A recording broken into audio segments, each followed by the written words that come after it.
वडोदरा महानगर पालिका की अतिक्रमण शाखा की टीम आज तांदलजा इलाके में पहुंची थी। दरअसल अवैध अतिक्रमण दूर करवाने की कामगिरी के तहत आज पालिका की अतिक्रमण शाखा की टीम पुलिस और दमकल की टीम को लेकर पहुंची थी। सड़कों पर बार बार ठेले और साथ ही झोपड़ों के अतिक्रमण कर दिए जाते हैं, जिसकी वजह से ट्रैफिक जाम की समस्या खड़ी होती है।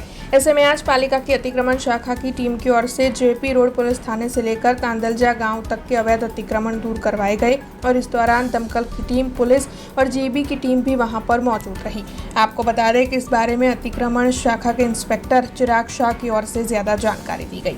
आज रोज जेपी रोड पोलीस ચોકી થી તાંદરજા ગામ સુધી રોડ પર હંગામી દબાણો દૂર કરવાની કાર્યવાહી વોર્ડ નંબર 10નો staff, police staff, fire brigade, street light, ambulance વગેરે તમામ ડિપાર્ટમેન્ટને સાથે રાખીને આજરોજ કામગીરી કરવામાં આવેલ છે। લારી ગલ્લા રોડ ઉપર જે શેડ બનાવેલા હોય, લારીઓની આસપાસમાં જે આ લોકોએ દબાણ ઊભું કરેલું હોય એ બધું હટાવવાની કામગીરી આજરોજ હાથ ધરવામાં આવી છે।